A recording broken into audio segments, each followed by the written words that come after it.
네, 4교시를 시작하도록 하겠습니다.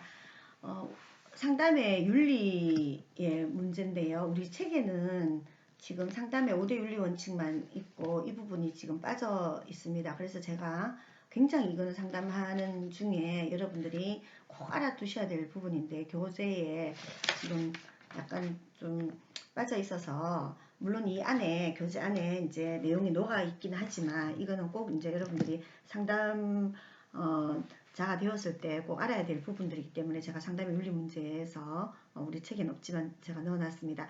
특히 모든 상담에서는 다 적용되는 내용이라고 볼 수 있습니다. 모든 상담의 내용에서 여러분들이 심리 상담이 아니더라도요. 여러분들이 그 사회복지 현장에서 여러분들이 복지관이나 아니면은 심지어는 뭐 요양원이나 뭐 아니면은 노인복지시설 내지는 모든 이제 상담 과정에서 이 부분은 공통된 것이라고 볼 수 있습니다. 그래서 첫 번째가 철저한 비밀 보장과 비밀 보장에 대한 예외 상황들을 이야기를 해줘야 됩니다.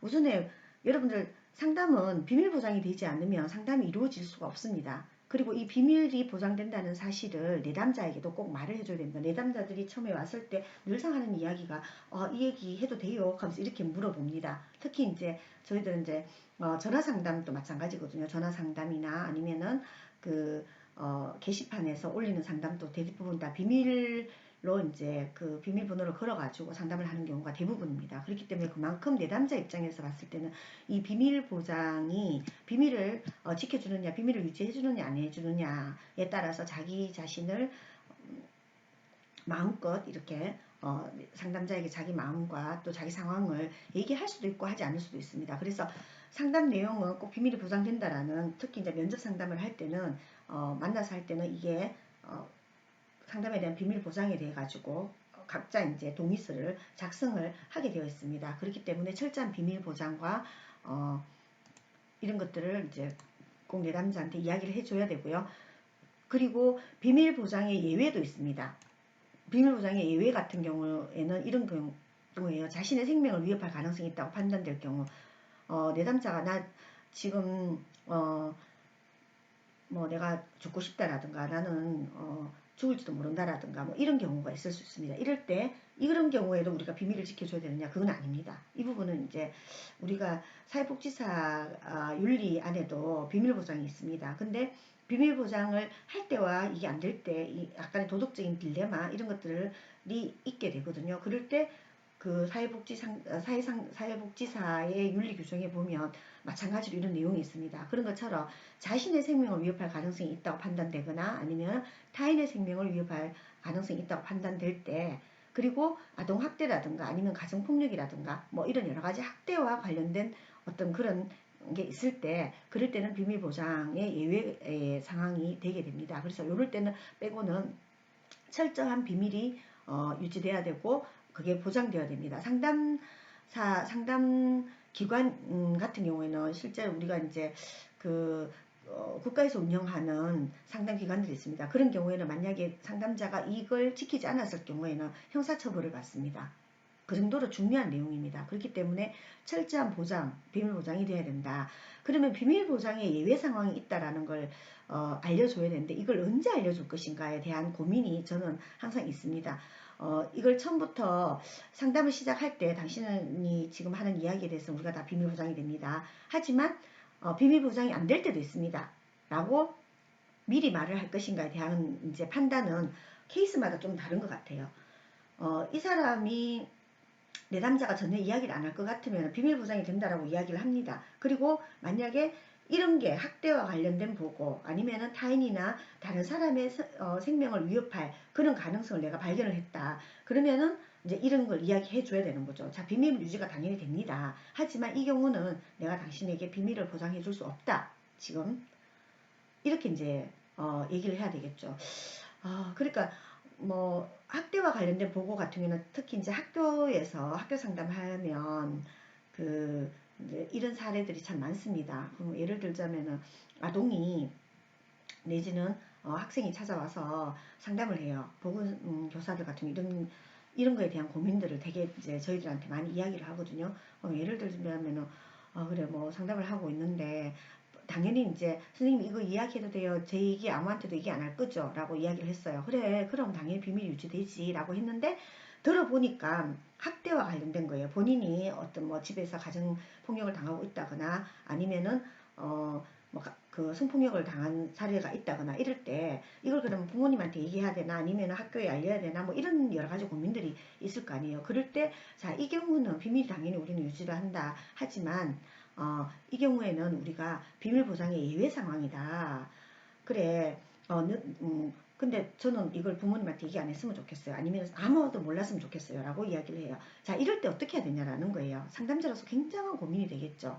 그래서 저는 이럴 때는, 내담자와 상의를 해야 됩니다. 1차적으로 상의를 해서, 오히려 이제 내담자와 함께 이 얘기를 가만히 내 혼자만 알고 있을 때 어떤 일이 날 것인가. 그러면은 당장 집에 가서 또 폭력을 당할 수도 있습니다. 그렇죠. 그래서 물론 이제 아동학대라든가 이거는 당연히 신고 사항입니다. 신고를 안 할 경우에 과태료가 나온다거나 뭐 이런 또 상담자로서 그런 이제 내용이 있습니다. 그걸 뛰어넘어서 내담자와 함께 이 부분에 대해서 같이 고민을 하는 거예요. 자, 니는 정말 엄마한테 말하기 싫다. 그리고 어머니가 또 이럴 수 있죠. 엄마한테 얘기해봐야 우리 엄마 전혀 저한테 도움이 안 될 거예요. 저한테 관심도 없어요. 아니면은 뭐 어머니가 나를 지켜줄 수 없는 그런 위치에 있다거나 그럴 경우에 그러면 더 이상 학대를 당하지 않아야 될 거 아니에요. 그러면은 이 부분에 대해서 함께 같이 문제를 풀어나가는 이런 방법들도 있을 수 있습니다. 그래서 철저하게 비밀이 보장되어야 되지만 비밀 보장의 예외 상황이 있다. 그리고 이 예외 상황을 언제 얘기할 것인가.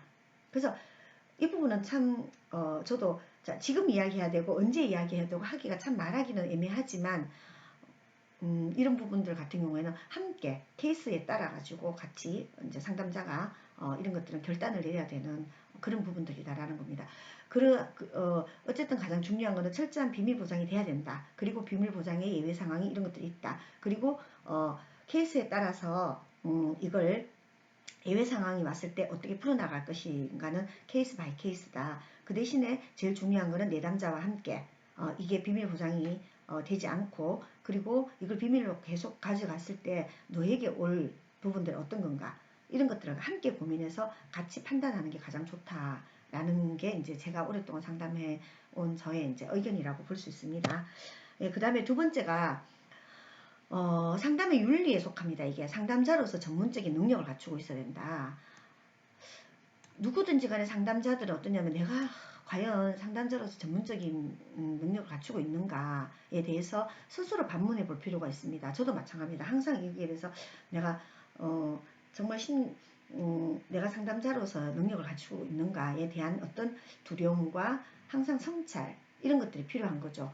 그래서 상담자는 전문적인 능력을 갖추고 있어야 됩니다. 이게 없으면은 나는 만약에 심리상담이 약하다 그러면은 더 많은 훈련과 수련을 통해서 실습을 하고 그래서 전문적이고 체계적인 어떤 훈련을 통해 가지고 내가 상담에 임해야 된다라는 겁니다. 그래서 상담 이론과 방법에 대한 전문적이고 체계적인 지식을 갖추고 또 충분한 상담 실습과 훈련에 대한 경험을 한 이후에 상담을 진행해야 된다라고 이제 전문 상담가로서 이게 바로 뭐냐면 윤리입니다.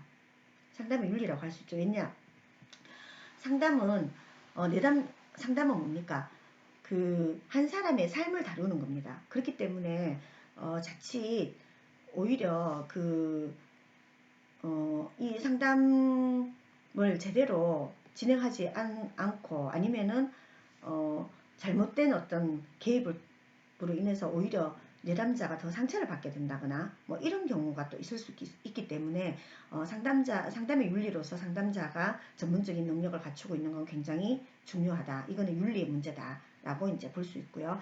그리고 내담자와 적절한 관계를 유지하는 게 필요하다. 자, 우리가 상담의 정의에서 앞에서 뭐라고 이야기했나요? 상담은 전문적인 관계라고 했죠. 이게 그냥 뭐 개인적으로 니하고 내하고 친하고 이런 관계가 아니라는 거예요.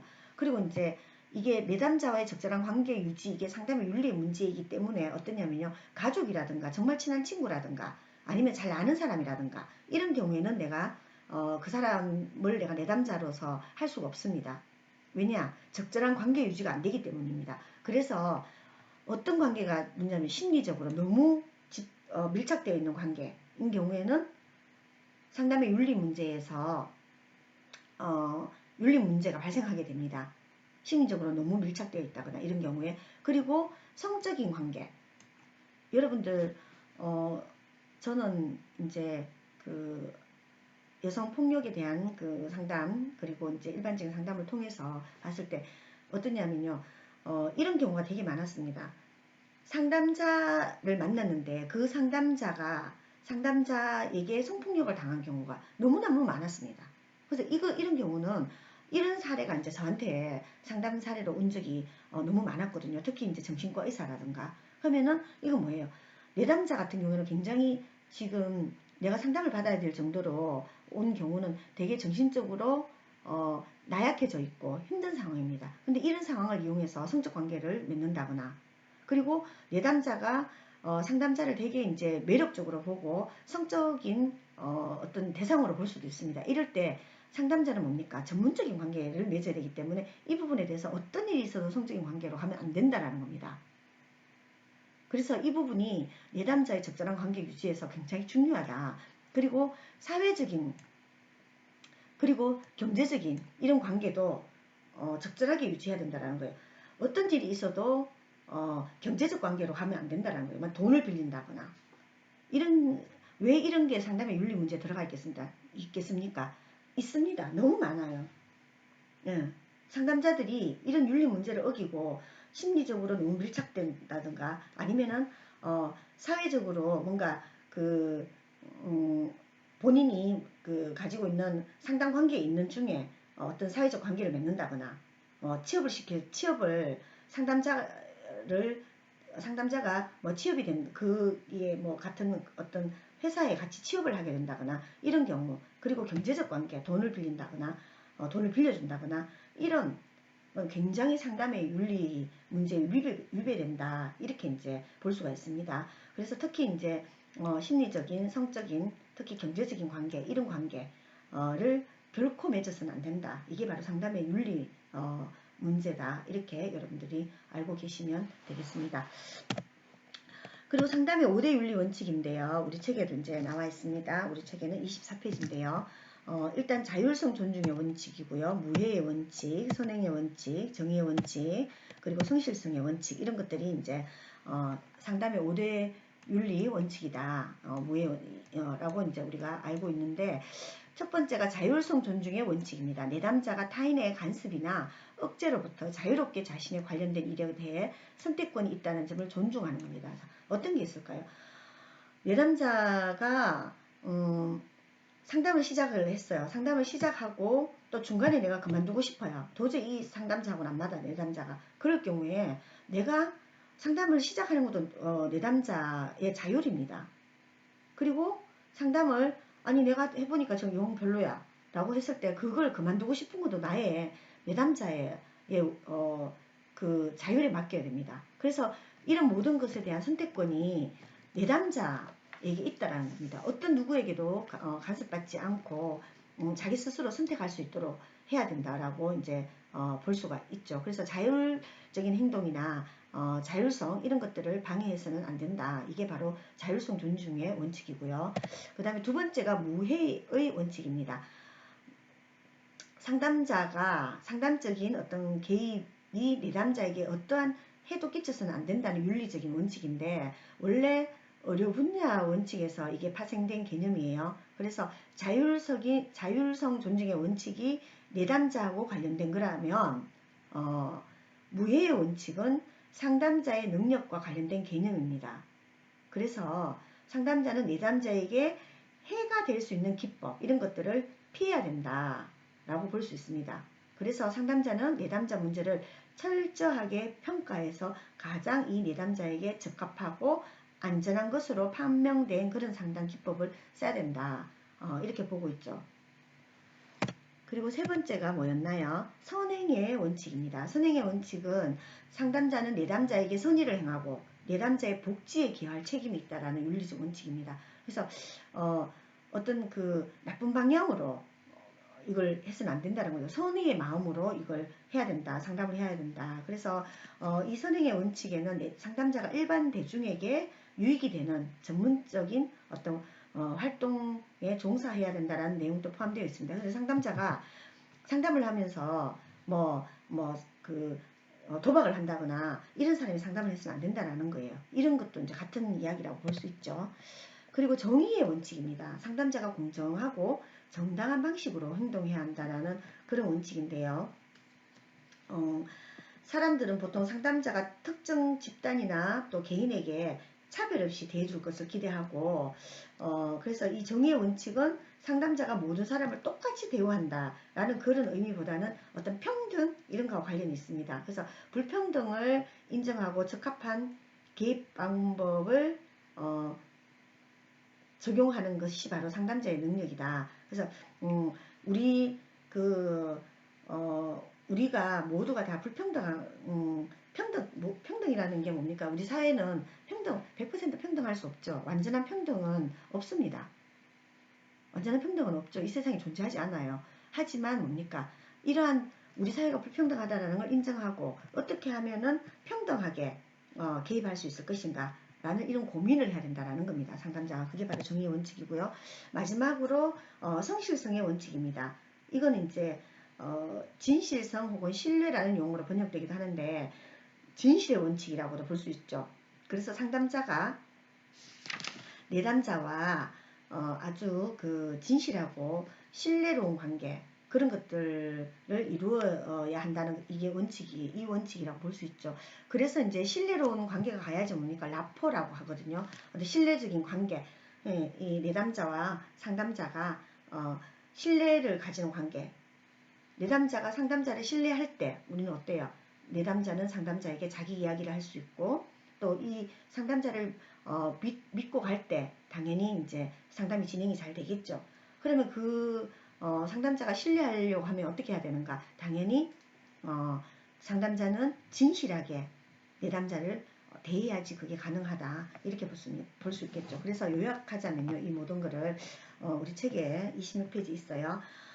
상담 과정에서 발생할 수 있는 이 윤리 문제들을 다루기 위해서 항상 이걸 5가지 윤리 원칙을 주지해야 되고 실천해야 된다. 그래서 내담자의 자율성을 존중해주고 내담자에게 해가 될 수 있는 이런 소지가 있는 상담 기법들을 적용해서는 안 되고 또 내담자와 사회에 선을 행하는 그런 직업도 마찬가지고 어떤 마음적으로 항상 이제 선을 행해야 되고 공정과 평등의 기초에서 내담자를 대해야 된다. 그리고 내담자와 어떤 신뢰관계를 이런 속에서 형성해야 된다라는 게 바로 상담의 5대 윤리 원칙이다라고 볼 수 있습니다. 여러분들 앞서 했던 이 5대 윤리 원칙에도 어떤 게 있나요?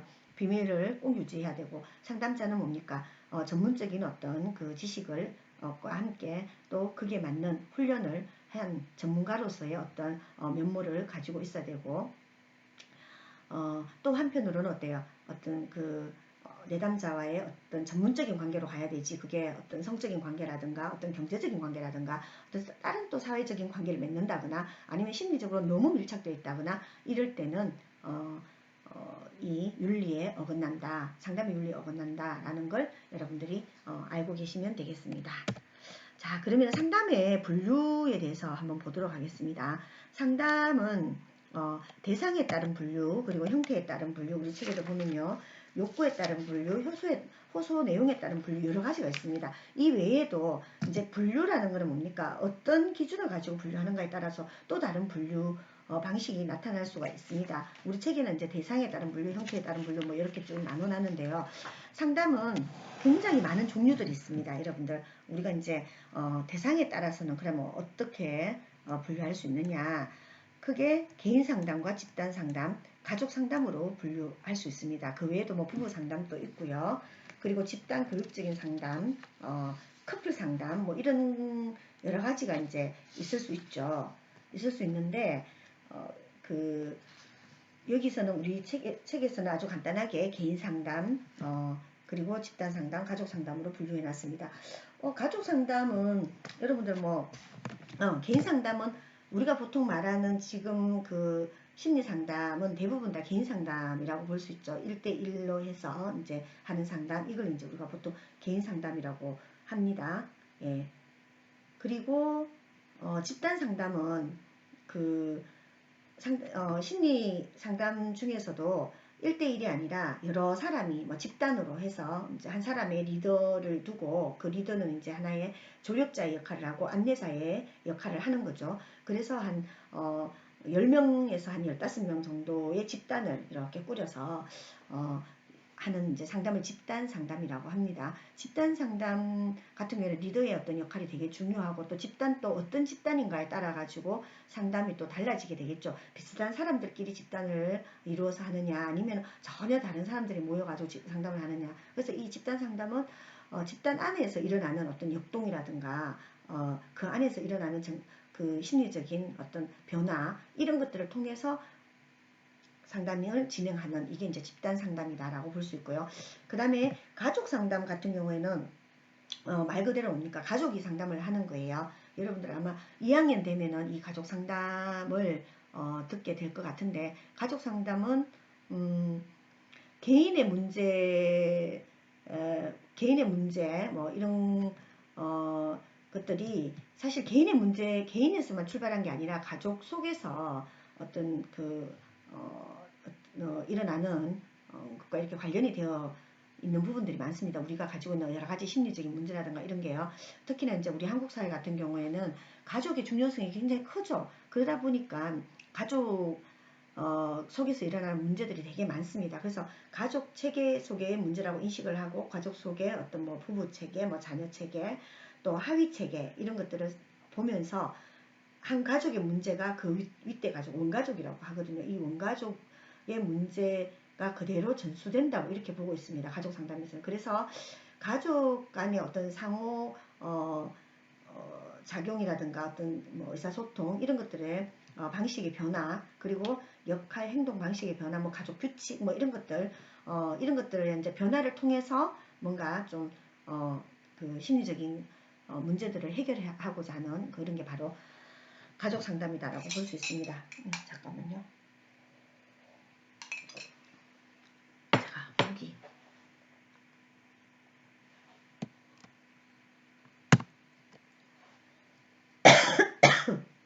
죄송합니다.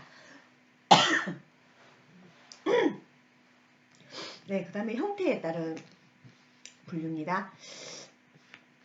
상담을 형태에 따라서 또 이렇게 분류할 수가 있습니다. 면접 상담, 전화 상담, 서신 상담, 사이버 상담 이런 것들로 분류를 할 수가 있죠.